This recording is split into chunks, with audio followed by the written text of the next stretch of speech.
Missing Couch, Season 1, Episode 9. Today we'll be talking about blackmailing Apple, George Hotz back in the news again, and ransomware getting sneakier than ever. I am Ryan, and joining me today is JJ. Right from North Las Vegas. Yeah. Working the strip out there. I'm working it on. Why don't you lead us off there, JJ? So, I guess the first article we'll talk about is the hacker who tried to blackmail Apple for $100,000. Yes. And it all starts out, this 22-year-old man claimed to have access to over 300 million iCloud accounts. And he threatened to factory reset all the accounts unless Apple paid this ransom. Okay. So, in March 2017, he claimed to be this spokesman for this hacking group called the Turkish Crime Family. Okay, all right. And so they had possession of 319 million iCloud accounts. Mm-hmm. And on April 7, 2017, he gave Apple this deadline. He said, pay up $75,000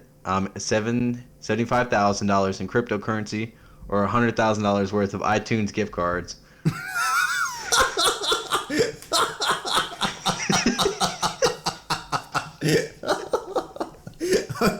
Sorry, continue. I'm not making this up. This is how it goes. It's like the most scammer request ever. I know. Okay, continue. And if they pay, he would in return, he says, give them like a copy of the stolen database. Okay. Or deleting it. That's what he would do. Yeah. And then the UK National Crime Agency just said he's like a fame-hungry cyber criminal and all this. Yeah. And so basically, we kind of already went over this, but he said like if Apple failed to meet the demands, he would remotely wipe the victim's Apple devices, factory reset their iCloud accounts, and dump the stolen database online. Oof, jeez. Okay. So like, it kind of has some weight to it if he's actually has what he's saying. Yeah, true.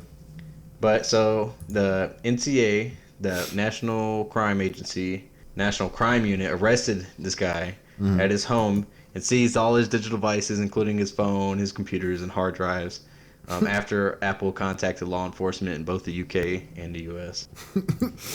Okay, so have they found him? Oh yeah, I don't know how to pronounce his name. It's like Kiram Albarek. I'll put it in the comments. I don't know how to say it. Okay. But yeah, they found him, and he's being he was sentenced at the Southward Crown Court and given a 2-year suspended jail term, full 300 hours of unpaid work in the neighborhood, and a 6-month electronic curfew. Jeez. Okay. Oh my word. And apparently he was asked, and he told the NCA investigators that once you get sucked into cybercrime, it just escalates and it makes it interesting when it's illegal. Adding, when you have power on the internet, it's like fame, and everyone respects you, and everyone is chasing that right now. So I do kind of agree with that, because even when I went and was researching the Capital One hack with Paige Thompson, there were so many, not overwhelmingly, but there were a lot of people who were stating their respect for their hack. And saying oh yeah, I aspire to be like them because this is so brave and blah blah blah. And I don't know, it was just I definitely saw that when I was researching, and yeah, to me that's weird, but I guess that kind of lines up with what he's saying. I mean, these people kind of live in infamy if they pull off a big enough hack. You know what I mean? I don't know. I guess that brings up a whole nother discussion of whether they should even be named or not, but. Yeah, I definitely get what he's saying. I just think it's interesting. He wants $100,000 in iTunes gift cards. Yes, I know. That's it's always the request. It's either wire me money through Wells Fargo or give me gift cards to somewhere. I thought it was Western Union. Oh yeah, Western Union. My bad. Oh my goodness, it's like the Nigerian prince scam. Oh man. Well, I'm glad they caught him. That's good. Yeah. So, speaking of, I guess, hackers and such, I want to go over George Hotz. So, whether or not you know his name or not, I know you do, John. But if you don't know who he is, you might know some of the things that he's done. So at 17, he was the first reported person to carrier unlock an iPhone, so basically jailbreak, later known as towel root. It was like a one-click rooting option for your iPhones back in the day. According to Hotz's blog, he also traded his second unlocked iPhone for a Nissan car and 3 more phones because it was such a monumental kind of milestone at the time. Well, the big thing was for the longest time, Apple and AT&T had this deal, so iPhones could only be on AT&T's network. Yeah. And so because he carrier unlocked it, it could be on any other carrier. Yep. So people were like, "Oh, I want it on T-Mobile. I want it on this." So exactly, it completely all these changed rich people were fiending. Yep. Yeah, it was a huge deal back in the day, and I mean everyone's heard about rooting your devices and stuff like that, but this was huge. Like John said, it was carrier locked to just one company, so they had a deal going on, and he basically blew that out of the water, and they could just take it to whatever carrier they wanted. So it was a very big deal.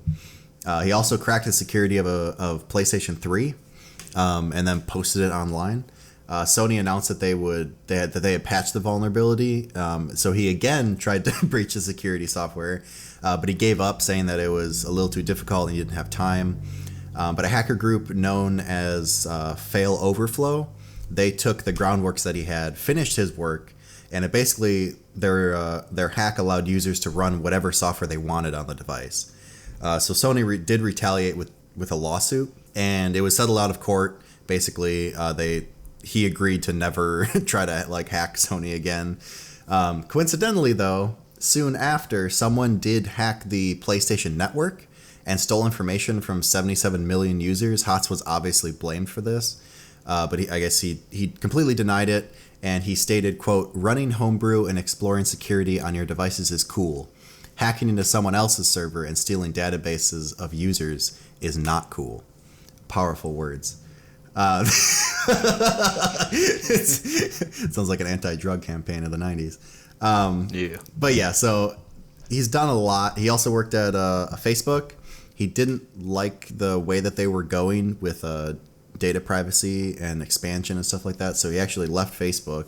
He was also employed by Google on their Project Zero, which is it was founded in 2014 by Google to find zero-day vulnerabilities in software and devices that their customers use.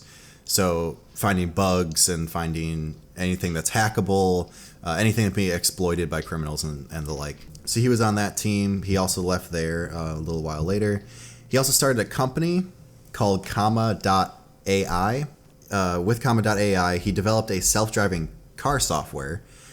He even built a self-driving 2016 Acura, which he demonstrated by obviously hopping on the highway and letting it drive itself. And he took a video of it and posted it online, which promptly received a cease and desist letter from California Department of Motor Vehicles, who then later sent him a letter asking him to prove that his software complied with vehicle safety standards. And even spoke with Elon Musk, who offered to buy his software. He didn't end up buying it because Hotz tweeted that the project was shut down a day after the California Department of Motor Vehicles sent him the letter. But he did make the software open source, and the company is still running. And you can also try it. You can try out this self-driving car for self-driving car software for 30 days. It is $600 after 30 days. However, the interesting thing that I find about this is just an add-on. It's called the Eon Dev Kit, and it just plugs into your car. So you don't have to install cameras or whatever. It does have to be there's only certain models of cars that are compatible, because it uses the onboard cameras and basically watches where you're looking and stuff like that, and it's able to use the radar that's already on the car to basically drive itself and stay in its lane.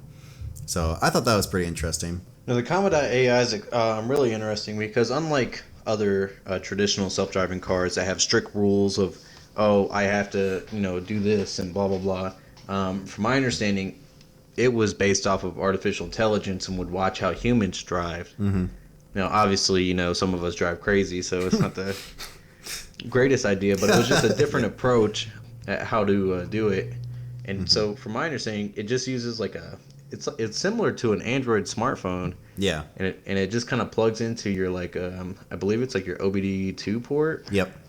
And the fact that he was able to make a working prototype, it's actually pretty impressive. To think that a bunch of phones, you just plug it in and your Toyota Corolla could be self-driving.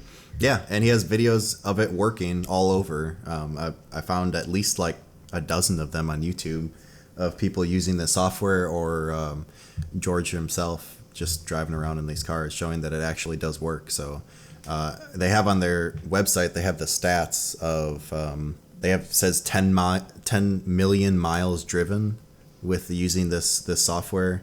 It is kind of impressive. I don't know. And the fact that it's open source and stuff like that for people to add on to it and stuff, I don't know. I think it's really impressive.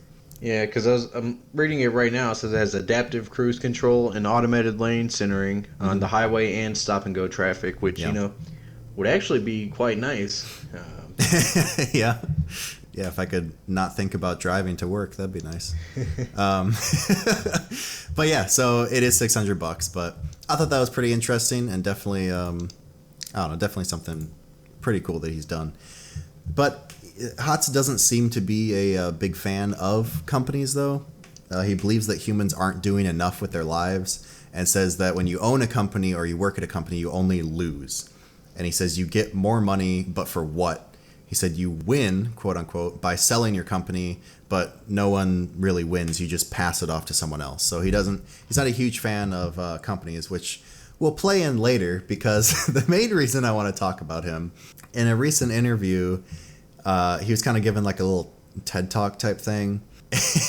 He thinks that we live inside a simulation and that we're basically inside a like alien video game. Not necessarily alien, but like he believes sounds like that Rick and Morty episode. So funny you mentioned that. He actually uses that as a talking point and says that that's basically how we're run. Like the Rick and Morty simulation, which is an episode. Yes. Roy, A Life Well Lived or whatever, that video game. My man, exactly. But no, in the Blitz and Chips frickin' video game, that's what he's referring to, the Roy video game. He also uses an analogy of a tiger in the zoo, saying that like the tiger doesn't really know that it's in a cage, and the zookeepers are obviously smarter than the tiger, so they keep the tiger fat and happy, and they just kind of stays inside its cage. But there's so much more outside that it doesn't even know exists. So that's kind of his point about it, I guess. He was like super broad with what he was saying. I don't even know if he believes it really himself. Because I mean, he even says he says some days I believe this is completely true, and the other days I'm like, maybe it's not. So like he was just kind of spitballing and just throwing stuff out. But I thought it was pretty interesting. Well, it's funny you mention that because I want to say other people that we regard with such high like esteem. Esteem, just in high regard, I guess. Like Elon Musk, he also has mentioned he believes that we're in a simulation. Yes. Yes, I've heard that before as well. And it makes you wonder, what do these people know that we don't? Exactly. Yeah, I don't know what it is. I don't know if they've just been, spending too much time behind a computer, but... I mean, he did hit that blunt on the Joe Rogan podcast. This is true, yeah. The government's watching you. So I'm not gonna lie, I'm a little retarded. Whoa, different podcast. Oh, different episode. But he made a point where if we were Mario, right, and we were inside our virtual reality or whatever, inside our simulation, he said Mario, if Mario became self-aware in his game, he could start doing quote Mario science and find a way to hack out of the game. So basically, if Mario became self-aware and was smart enough to, I guess, try to break the code that he was written into, Mario could eventually get out of his game and hack out of the game. I don't know how that works. That's a little out there for me. Sounds like the Matrix. Yeah, exactly. So he wants to start a church around this this religion, I guess, because he says he likes churches. He likes churches and how they run better than how companies run.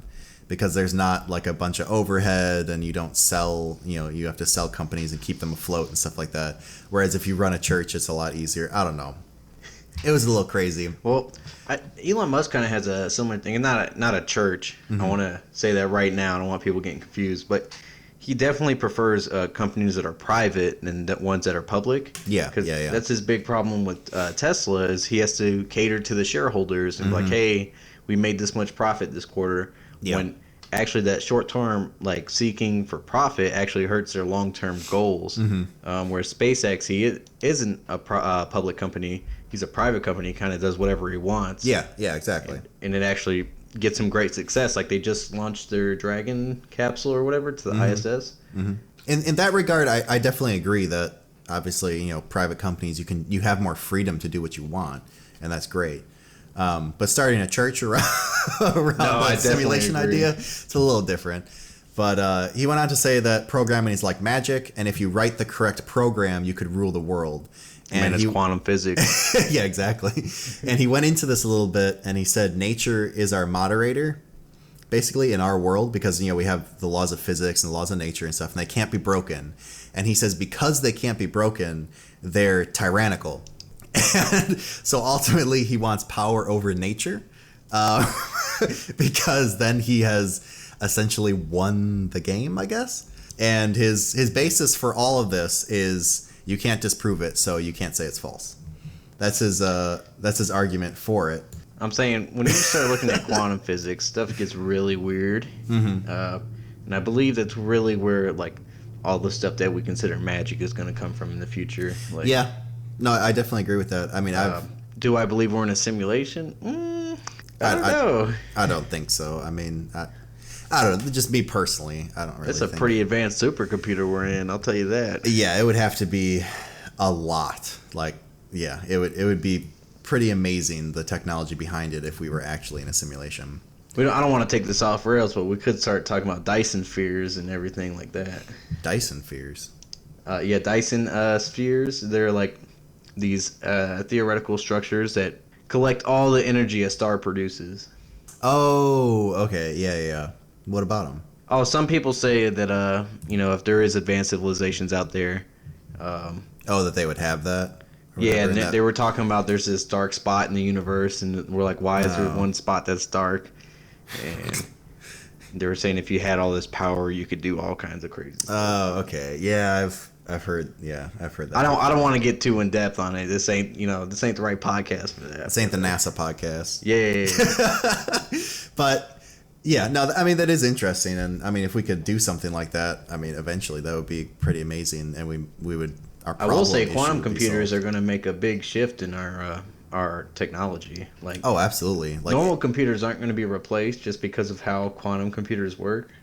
Yeah, I was looking up one of the videos, and they were saying that as of now, there is no such thing as a fully functioning quantum computer, I guess, because they have to build it for a specific task. Like every one of them has to be built for a specific task. You can't just, it's not like building a computer, like a normal computer, and then you can use it to, whatever, do calculations or browse the web or whatever. I might have to look into that, because I've never heard that before. Yeah, that's what they were saying, that they can only build it for a specific task. So like they build it to run this one algorithm, and then, well, so they do use Shor's algorithm, but Shor's algorithm, from my understanding, is just a way they use like the qubits to like run different code and everything. Yeah. I could be wrong, because this stuff is like way over my head. Oh yeah, same here. As I said, I think I mentioned this in the last episode, but I tried. Well, yeah, I watched a few videos and read a few articles and stuff like that. Listened to some speakers, and this stuff was just blowing me away. Just how these quantum computers work and what this will do in the future. I don't understand it either. I don't pretend to know a whole bunch about quantum computing, but just the potential that they talk about is just amazing. Anyway, that's a discussion for a smarter person. We should have a podcast episode maybe where we just talk about crazy futuristic technology. Yeah, I'd be down. There's some amazing stuff that's coming out. Back to George Hotz here. Sorry about that. No worries. He's he's a kind of an eccentric guy as well. If you didn't know, he makes rap music. Oh, really? You can find him on SoundCloud. His username is Tom Cruise, spelt with 2 zeros. He has a bunch of interesting music, I guess. Like one's just called Society. He made a diss track on Sony after they pulled that lawsuit against him. So it's just interesting stuff. I'll link to all that in the description. He has a GitHub profile where he posts a bunch of just a bunch of software if you want to look that up as well. Pretty useful stuff. He also has an Instagram account where he says he does rich people stuff. And then he also has a LinkedIn profile.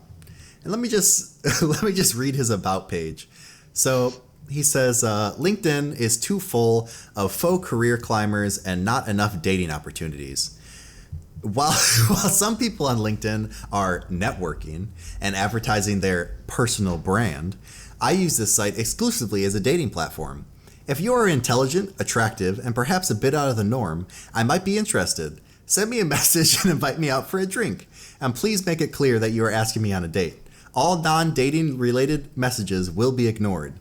Also, if you cold call me and try to sell me something, I'll make sure we never use your product or service. It's not the 80s. There's many asynchronous ways of contacting people today. You are a phone spam everyone hates. So he has a very interesting LinkedIn, and apparently he accepts all follows and stuff like that. So if you want to follow him, it's pretty funny. He's just an interesting guy. He seems very, very laid back and just kind of open. And just he has a very humorous outlook on life, which I appreciate. But I don't know. I saw that it was from a different podcast. They mentioned his simulation theory or inside a video game theory, whatever you want to call it. And that got me looking into just a bunch of stuff that he's done. And obviously there's like the jailbreak stuff, and a lot of people know about that. But yeah, he's just done so much more in recent years that I thought it was pretty interesting. Yeah, that's all I got on that. It's just a little tidbit for you to, something to make you smile, I guess. All right. So when talking about Apple, Apple, instead of being blackmailed, they're also doing something great. They used to have an invite-only bug bounty program, and before you had to be invited and you had to be like kind of regarded as a good security researcher, from my understanding. Yeah. But now they're opening it to everyone. As of December 20th, it's open to everyone, and they offer monetary rewards for anyone reporting vulnerabilities in iOS, macOS, watchOS, tvOS, iPadOS, and iCloud to the company. Really? Wow. Yes. That's new. That's huge. Yeah, so for 3 years they've had this program, but it's only been for invitation only, like we're talking about. Yeah, it's very exclusive. The head security engineer and architecture at Apple, Ivan Kristic, he announced how they were extending the bug bounty program, and so they were increasing the maximum reward from $200,000 to $1.5 million. Jeez. Like I said, they're accepting bug reports for all of its operating systems and latest hardware, and they're opening it to all researchers. Wow. Okay, so any, Joe Schmo hacker or whatever that wants to make some loose change can try to hack or find bugs in Apple products then? Oh, yes, means? But there's certain rules to get certain tiers of the rewards, if that makes any sense. So I'll kind of go over like an example. Yeah, please.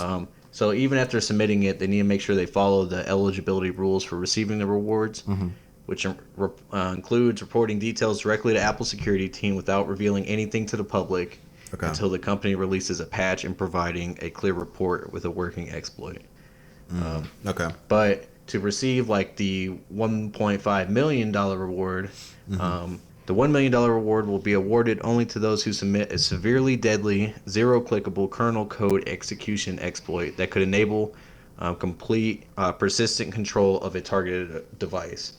And so that's only for $1 million, but Apple will also offer a 50% bonus to those who find and report vulnerabilities in their pre-release beta versions before they become public. So that brings it up to the 1.5.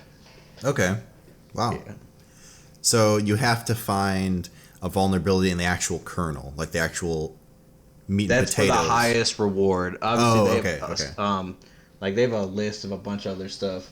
Like a network attack, if you get a one-click remote kernel code execution, that's 150,000. So basically, the rewards are based off the severity of the attack. So like unauthorized iCloud account access is only 25,000, and then say if you want like this network attack without user interaction, that's anywhere between 50 to 250,000. You know, just based off the severity, the rewards increase. And then if it's in the beta program, you get that 50% bonus as well. Still, I mean, that's a lot of money. I wouldn't mind 105 bones. Like, I mean, 1.5 million bones. Yeah. I mean, yeah, that would be for a very, very severe vulnerability in the actual kernel of the device, the meat and potatoes of the software. But yeah, I mean, even 25 grand, jeez, just for finding vulnerability in an account, like logging into an account, that's pretty big. Some people live off this stuff. Like there was, it was either Vice or Bug Bounty. They were following this guy around, and he went to prison before, but now he just does these bug bounties and makes a living off of it. Yeah, I mean, I'm sure you could if you're good enough.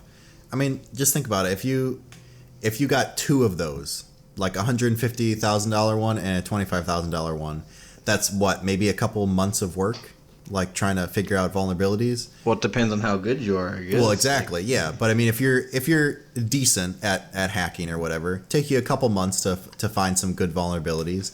You bring that up to the company, you have a freaking year's worth of a very nice salary right there. Oh yeah, I mean, say if you're able to do like 6 of those a year, you could have like retirement real quick. Exactly. Be like John McAfee living in South America. Oh, we should talk about him next time. Oh, I plan to.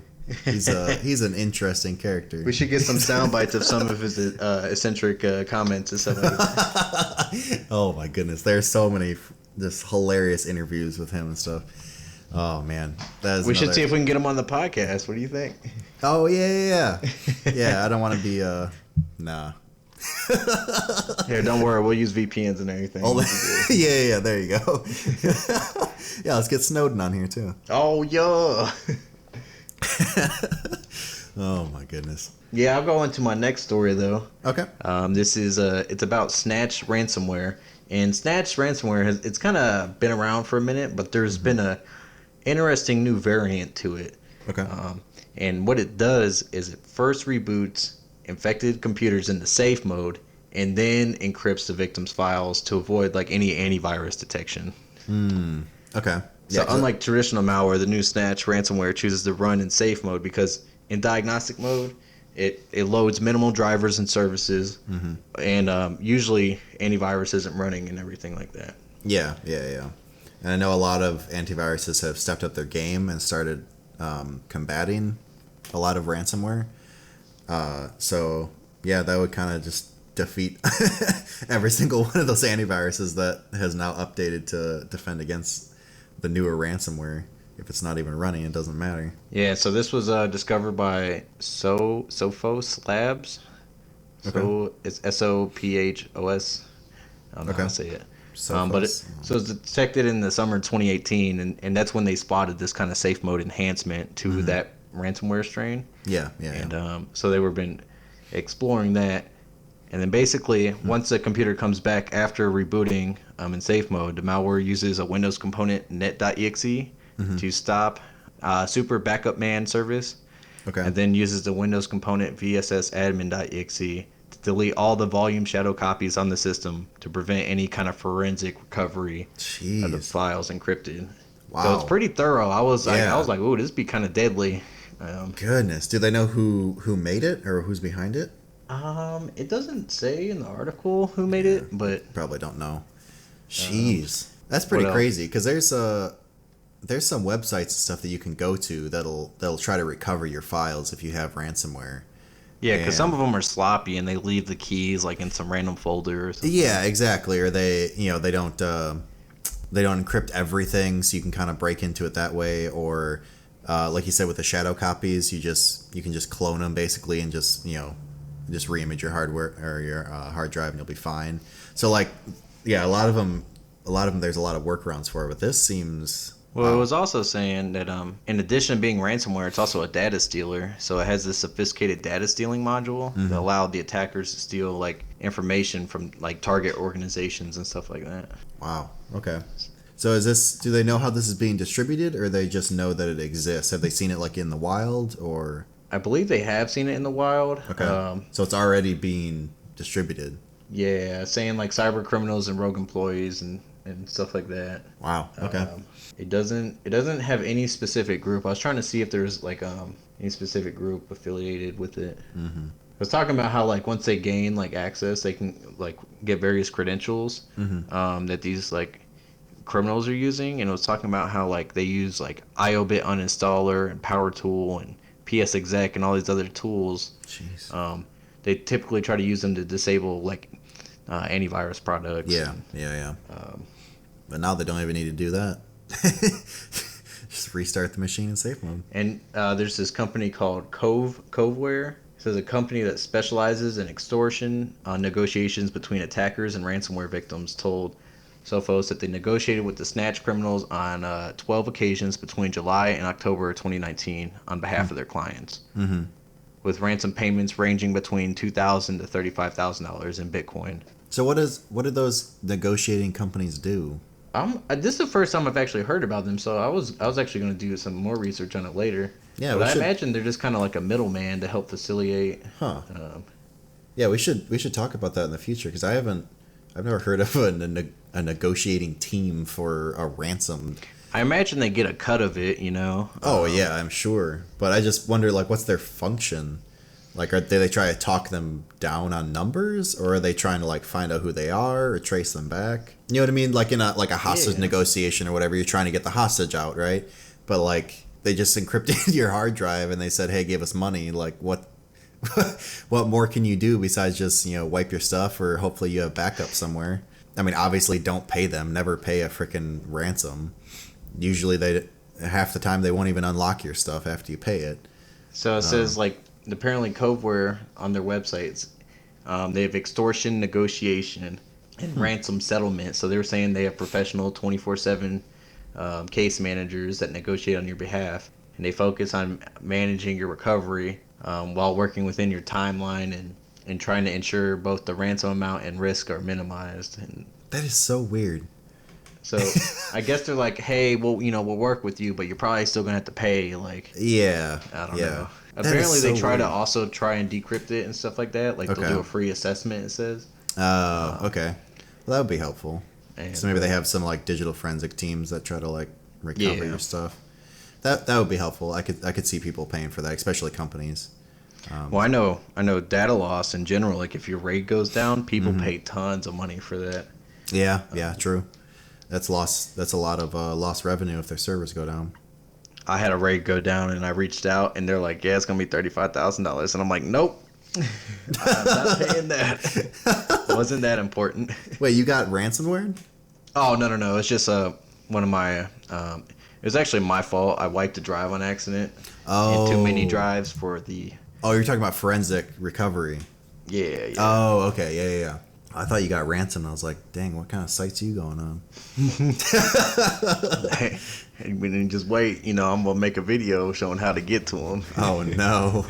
When Hood Rat Tech comes out. Yeah. I'm just polishing it up. I look forward to it. But yeah, other than that, that's all I got about the Snatch ransomware and. No, that's good to know, and definitely, I mean, my personal advice: if you do get like some sort of ransomware, obviously don't pay it. Half the time, they won't unlock your stuff anyways. And I mean, unless you're a freaking company or whatever and you need it back, and you can hire some third-party thing like this. There's plenty of websites out there. I think Bitdefender runs a website as well that helps with. It'll scan what kind of ransomware you have, and it'll try to either decrypt it if it was implemented sloppily, or just there's a lot of tools you can use before you pay whatever to these people, because if you pay them, they're just gonna do it more. Yeah, I think it's also important just to state, like, if you have backups, you basically ruin any kind of leverage they have on you. Yeah, exactly. Like, if you have somewhat recent backups and you can afford to lose, say, your latest little bit of whatever, you minimize your downtime, and they have no leverage because really how it works is they ransom your stuff. You don't have backups, and you're like, crap, we have all these files and everything, and we don't want it to go just down the drain. So that's how they end up extorting you to pay the money. Yeah. Yep. And I mean, if you're a company, obviously you should be having regular backups anyways. But even if you're at home, I mean, NASs aren't that expensive. You can get a little NAS box. I mean, you can get I got a 5 terabyte hard drive for what, $40 off of like Amazon. And you just plug it up to your router, plug it in, and you just have automatic backups going. And there you go. You never have to think about it because it just happens automatically.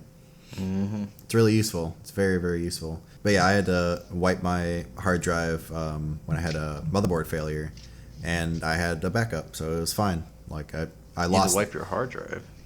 Yeah. The freaking because when I moved recently, my motherboard crapped out, and my hard drive somehow got affected by that. I don't know if it shorted out or what happened to it, but yeah, it was pretty bad. So I finally recovered the hard drive and got that working again after tinkering around with it for a little bit. But yeah, I had to wipe everything off of it, so it was interesting. It wasn't good, but I had backups, so it wasn't too bad. I only lost moral like of half. The story. Yeah, moral of the story. I lost like half of it rather than all of it. So it was. I was thankful for that, anyways. All right, well, I think we'll wrap it up there then. Have fun in your simulation, everyone. My man. Looking good. Yes. We'll see you on the other side.